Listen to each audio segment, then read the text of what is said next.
So today is 5.4 and it is sum and difference formulas. Why do we learn this? Because it helps you rewrite trigonometric expressions in a form which helps analyze real life problems better. I don't think we do that though. Okay, sum and difference. We have a sum and a difference for sine, a sum and a difference for cosine, and a sum and a difference for tangent. These are just formulas where u plus v, they're in this spot. What do you think u and v are? If they're in this spot. But what does x and y stand for? What do they stand for? What goes in this spot? No, there's sine. What goes in this spot? Sine of what? Not x. What is x? Sine of an angle. So what do you think u plus v is? They're the sum of two angles. If you want to find the sine of the sum of two angles that you know, you would use this formula. Or difference, or cosines and tangents. So u and v are angles. And then over here is just formulas. So we're going to find the exact value of each expression. So here we're doing cosine, and it's a sum, and those are the angles. So if it's cosine and a sum, we go look up here, and it says cosine u, cosine v, minus sine u, sine v. Let's do that. Where's my pencil? I cleaned my desk, and I lost my pencil. And I have like a million of them, too.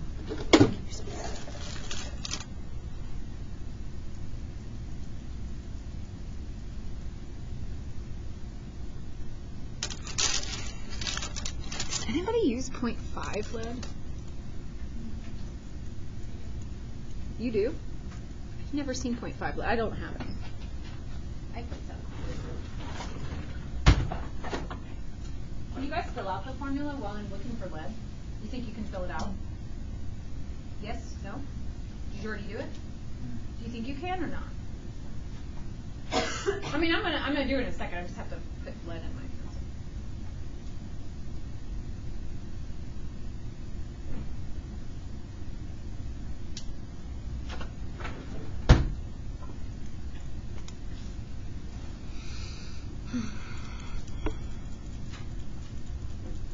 All right, I have lead.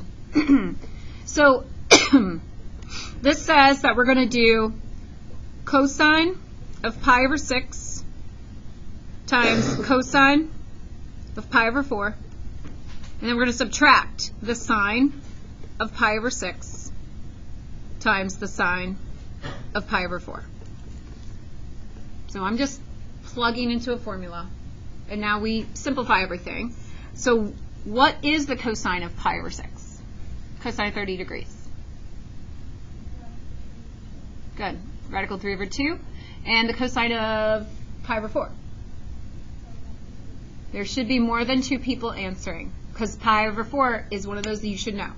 Cosine, pi over 4. Radical 2 over 2.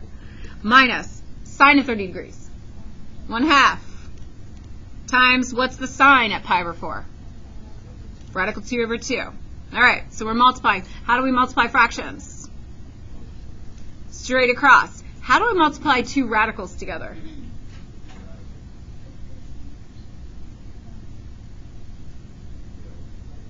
It will be radical 6. What were you saying, Katie? Never mind? Okay. So I'm going to get radical 6 over 2 times 2 is 4 minus radical 2 over 4. Is there anything else I could do to kind of simplify that? Do they have a common denominator? So I might as well just go ahead and subtract them. So I have radical 6 minus radical 2 over 4. Can I subtract radical 6 minus radical 2? Why not? Why not? Why not? So when you're whispering, I promise you I'm deaf. I can hear whispers, but I can't understand words. What? They're radical.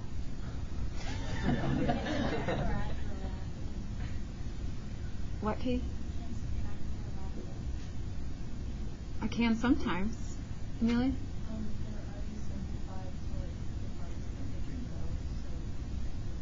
But why can't I subtract them? Why can't I write like square root of 4? You thought I could? Yeah. I can't. Why can't I? Matthew? Aren't they like different expressions? I don't think you're saying the right words, but they are different. They're not like terms. In order to subtract any radicals ever, you have to have the same number under the radical. And what we actually subtract is you'd subtract how many you have in front.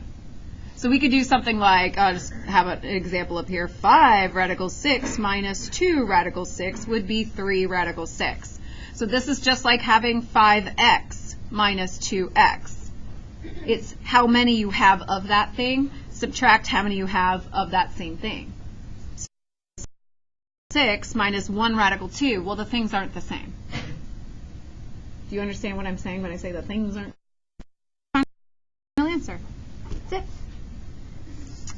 All right, find the exact value of 15 degrees.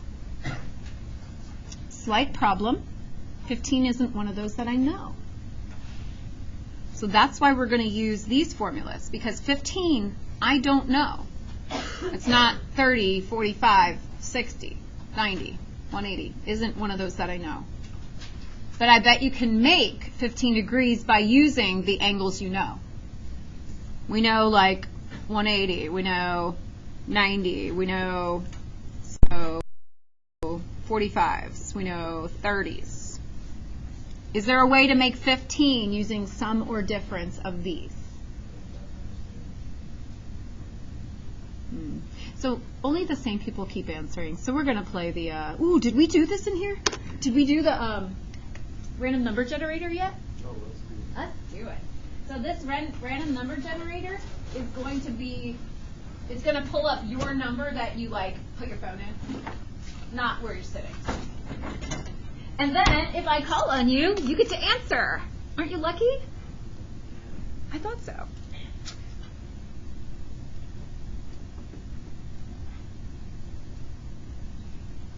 It does repeat them once in a while, though, so if I accidentally repeat it, you just let me know. I don't want to call on you twice before I've called on everybody. All right, number 14. Who's 14? Audrey. Can you make 15 degrees out of these? 45 and 30. 45 what, 30? 45 what, 30 degrees? Minus, thank you. So if we change this into tangent of 45 degrees minus 30 degrees, oh my bad. If we change it into tangent 45 degrees minus 30 degrees, that would be the exact same thing as tangent 15 degrees. Was there another answer that anybody came up with? And she said 45 minus 30, and you were like, oh yeah, that would work also. Kate, what'd you come up with? 60 minus 45 would also work. Okay. I forget right now, because I haven't done this since last year, I cannot remember, out of the two of those, one of them's easier and one of them's harder. But I can't remember which is which right now. Does anybody want to try the other one? I could try both of them at the same time. I'm just going to do it on a separate piece of paper, so I have, because I'm not going to have room to put both of them there. Is that okay? I'll do both of them. If you guys want to try one way or the other, that'd be great. But I do want to show you, once I do it, I'll be like, oh yeah, that one's the easy one, that one's the hard one, and then we'll know which one's which. Because you have the option of using either of them. All right, so I will do tangent of 45 minus 30. And then I'll also do tangent of 60 minus 45. Okay, so if we're using our tangent subtraction difference formula, it says we're going to subtract tangent u minus tangent v, divide that by 1 plus tangent u times tangent v. So I'm going to have tangent 45 minus tangent 30, divide that by 1 plus tangent 45 times tangent 30. So while I'm filling out the second version of this exact same question, will you guys think about what those answers are, and then I'll call on you, random generator. I'll call on you according to whose numbers pop up for what's tangent 45, what's tangent 30, and so on like that. And then we also need to know tangent 60 for when I do it the other way. You only have to pick one way to do it. I just want to show you that both ways work, and one of them's much easier. But both ways do work. I just can't remember which one's easier. So we find out together.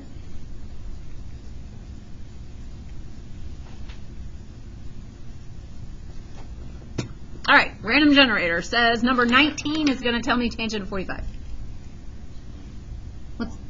What? Okay. And, oh, there's no 33. Hold on. That's not supposed to do 33.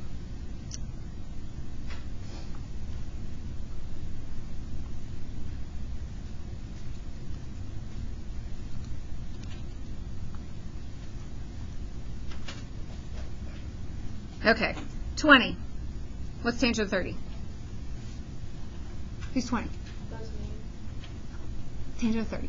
I don't know. Figure it out. We can come back to you. That's your job. We'll come back to you. So telling me the tangent 60 is 13. Oh, 13 not here. 6. Are you here? Are you 13? You're going to put your phone up there. I'll go back. 13 is going to tell me the answer. What's tangent at 60? Huh.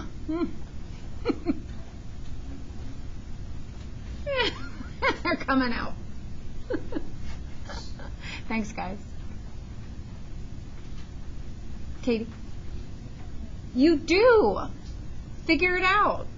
Well, I'll wait for you.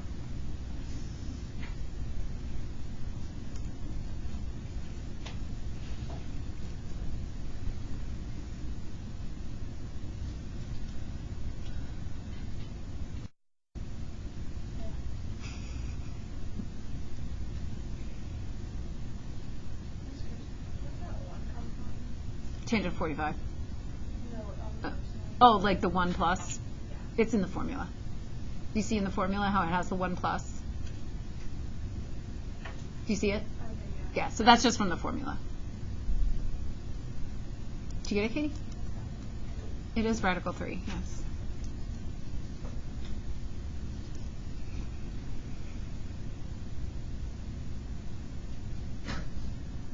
Did you get it, Madison?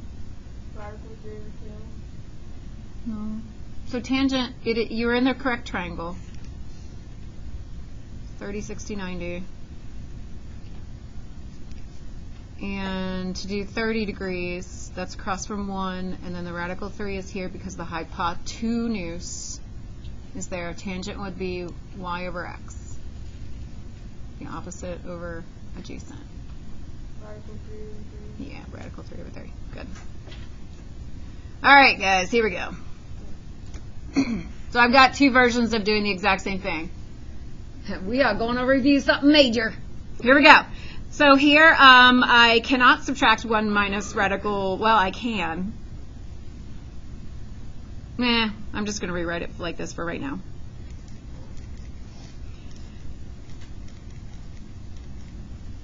Okay. Am I allowed to leave fractions inside of fractions? No. Am I allowed to leave radicals in the denominator? No. So we need to review something major here. This is the hard one, by the way. I picked the hard one.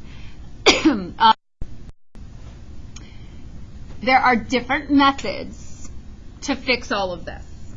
So I'm going to ask for your thoughts on how we could possibly fix one of these problems. Can't have a radical in the denominator. We also can't have fractions inside of fractions. Actually, there's 3 things I could think to do. Amelia, you have an idea. Could you multiply the denominator by 1 minus radical 3? You would not only multiply the denominator, you'd have to multiply. Whatever we do, we're going to have to multiply by a value of 1.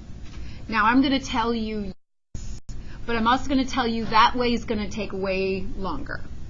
So I am going to do that, but I'm going to do it after I do something else first. So you are right. Who else has an idea of what I could do? Peter? You could find a common denominator.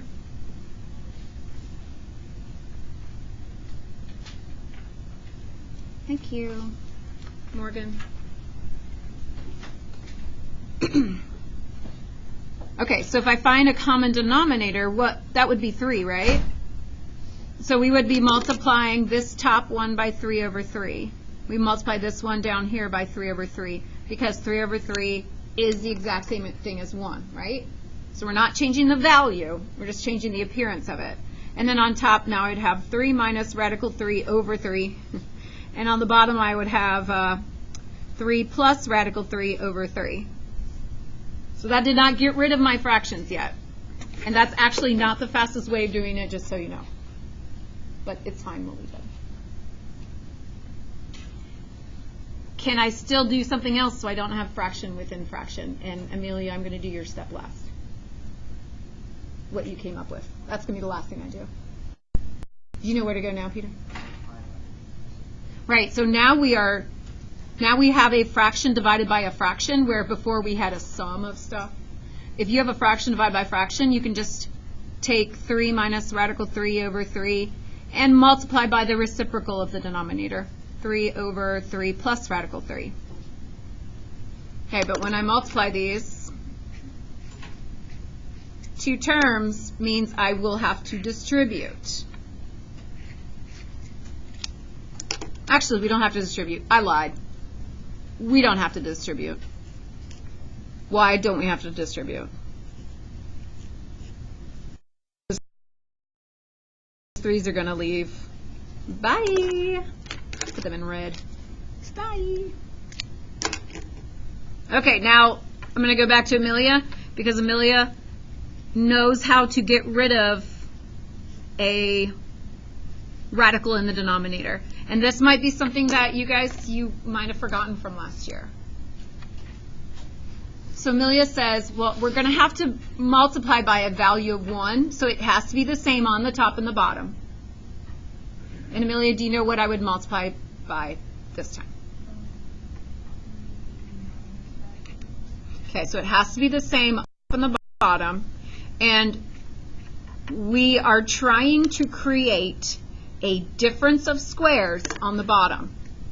Because if I multiply 1 plus and 1 minus of the exact same stuff, what happens to the inside and outside terms when I FOIL this together? What happens to my inside and my outside terms? They're going to cancel out. We want that to happen. Okay, so you always multiply by what's called conjugates.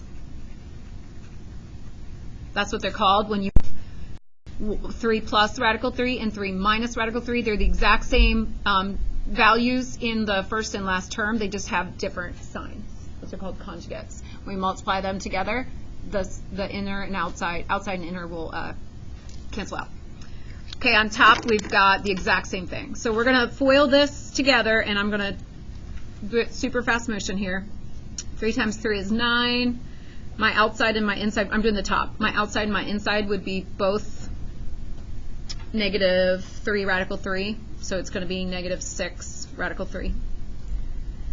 And then I'll have plus, when I do radical 3 times radical 3, I get what? 3. Okay, so there's my numerator. The denominator, 3 times 3 is 9. My outside and my inside are like negative 3 radical 3 and positive 3 radical 3, so they'll cancel. So I just have 3 times negative 3, no, sorry, radical 3 times negative radical 3, which is minus 3. So what that did is that canceled out our radical in the denominator. We now have 12 minus 6 radical 3 over 6. Is that the final answer? Corey? The 6 cancels the 12. Would which 6? The denominator, because like I know you can't cancel like both 6's because like it's a different variable, but like the 6 makes the 12 become a 6? That doesn't make it become a 6. Okay. Okay, can I just cancel the 12 and 6? No, you'll kill a bunny if you do that. We don't want to do that. But you're on the right track. Prob, do you know what to do? Let's say divide 12 and 6. Which 12 and 6? The numerator. So what you have to do in order to be able to cancel is you should be able to factor out a term from the top. Factor out not a term, a factor, like something that is multiplied in there. You should be able to factor it out in order to be able to cancel it. So we're going to factor out that 6. I'm totally going to run out of time. 2 minus radical 3 over 6. At that point, you can cancel these. So we get 2 minus radical 3. That's the answer. I'm probably not even do the other way. The other way is easier, just so you know, because we don't have to deal with the fraction within the fraction. You see the other way takes you straight to radical 3 minus 1 over 1 plus radical 3. And so at that point, we would multiply by the conjugate, 1 minus radical 3 over 1 minus radical 3. You will end up with the exact same answer. This one just took longer because it had the fractions. So if you have the option of doing either 30s or 60s with tangent, I would suggest the 60s. Okay? But you can still do it, and we needed to redo that. All right, let's at least get one. Find the exact value of the cosine of the angle. We've got 11 pi over 12, so we're finding the cosine of that. So there is not an 11 pi over 12 that I know. What are the cosines I know? What are the cosines I know? Pi over pi? Pi over 2? What's a cosine I know? Pi over 3? What's another one I know? Pi over 4? What's another one I know? Pi over 6. If we change all of their denominators into 12, that would be like, I'm just going to do it over here, 12 pi over 12.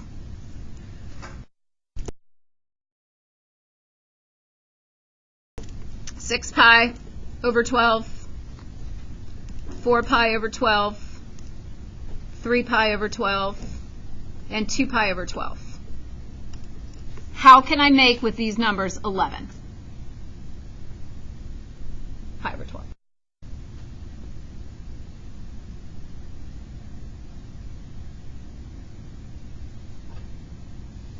Or did I miss one?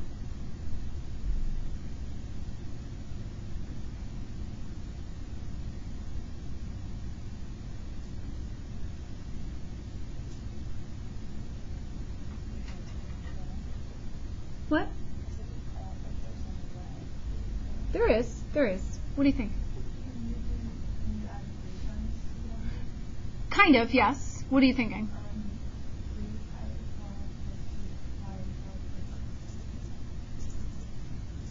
Okay, it doesn't matter which.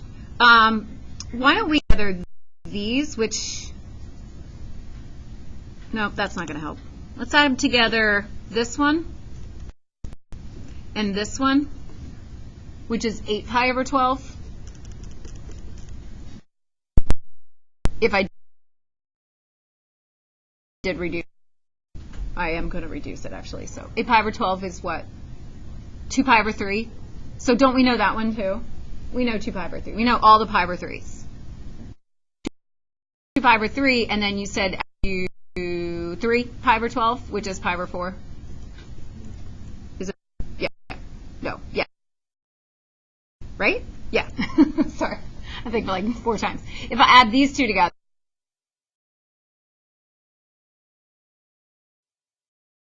that you answers to higher than this, just these basic ones. It could be 3 pi over 2. It could be 4 pi over 2. Or no, that's it could be like 3 pi over 4. It could be 5 pi.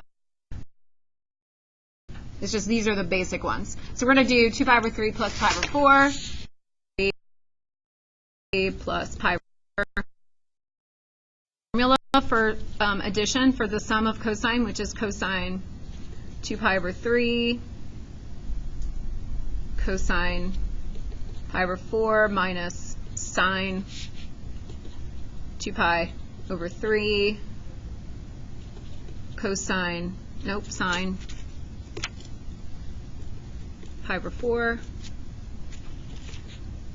So the cosine at 2 pi over 3 is negatives. So the cosine at 2 pi over 3, who has it? 60 degrees but negative. What's cosine of 60? Huh? 1/2. Okay. So that's going to be half. What's cosine of pi over 4? Radical 2 over 2. What's the sine at 2 pi over 3? So cosine was negative 1/2. The sine is going to be what? Radical 3 over 2 is it going to be positive or negative? That one's positive. And then sine at pi over 4 is radical 2 over 2. So then we just need to multiply that stuff and simplify it, which I'm not going to really have time. I'm going to give you your assignment, and if you don't finish it all, we'll finish it in class on we'll finish in class on Friday. And then if you're in the band, make sure you get make sure you get Friday's worksheet also. If you're in the band, make sure you get Friday's worksheet as well. Or if you know you're not going to be here on Friday.